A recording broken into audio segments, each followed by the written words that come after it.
Hi, I'm Brian Tyson, Manager of Clean Energy Planning and Implementation at Puget Sound Energy, or as we call it, PSE. Growing up, my favorite subject was math. I was always using numbers to solve problems in everyday occurrences, whether I'm at the grocery store with my mom or out playing basketball or football. I always use numbers. Eventually, I took physics in high school, and that's really the study of how things interact, and that's where my love for energy systems really came to fold. I would say I identify as an engineer. Growing up, I played with a lot of toys like Legos and Kinects and other things that really helped me to solve problems and create new machines.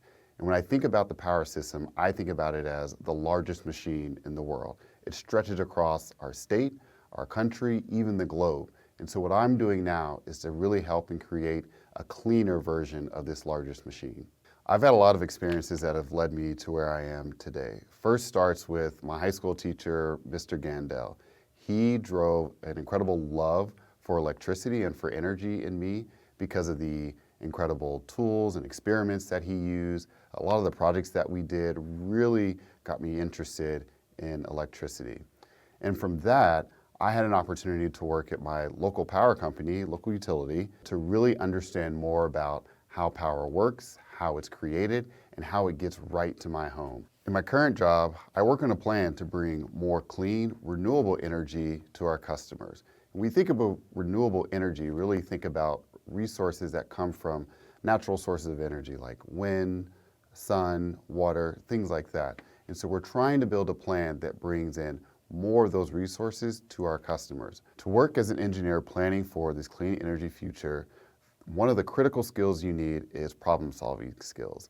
This is something we've never done before. We have to think about, do we want wind from this state? Do we want solar from this state? And really bringing those pieces together to make sure we can serve our customers. Now, the other really key skill is communication. We want to talk to our customers to make sure that they understand what this transition means for them.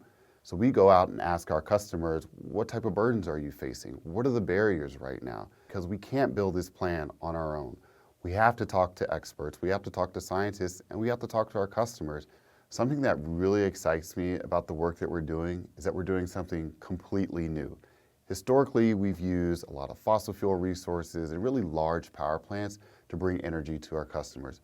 Now, we've got to think about the vast diversity of resources that are out there, and not just wind and solar. We think about conservation, we think about demand response, we think about geothermal. There's a lot of different options out there, and so what we can do is really plan and think about the right mix to put together the perfect recipe for serving our customers. So when you're walking around either school or your community and you see solar panels or things like this, wind turbines that you might see spinning around out in eastern Washington, just know that it all comes together to help us make this clean energy transition. The challenge with this research is exactly that, the task ahead. It's a large, monumental challenge ahead. PSE's goal is to bring 100% clean energy by 2045. But one of the things we're thinking about is bringing on new technologies, whether it be batteries or hydrogen, because we know that the wind won't always blow and the sun doesn't always shine. So we've really got to think about what are the other options that are out there.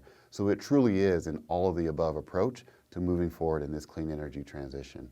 Now I'm going to answer some questions from students who had a recent trip at Pacific Science Center.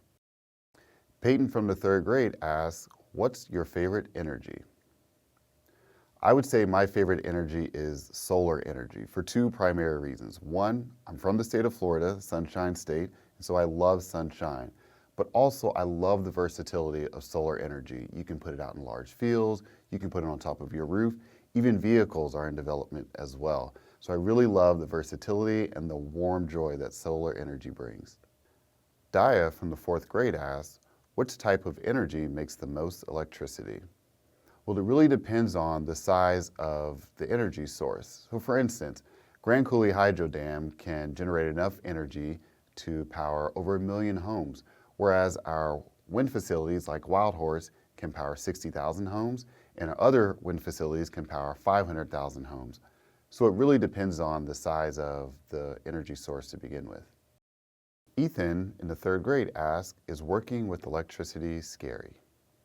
Working with electricity could be scary, but it's really important that you take the proper safety measures before dealing with electricity. At PSC, Safety is the foundation of our culture.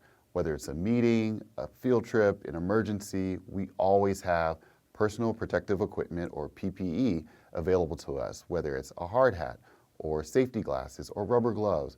We always make sure all of us have the right equipment before we enter any type of dangerous area. So when you're doing any type of experiment with electricity, always be sure you have a professional or a teacher with you before you're working through with electricity.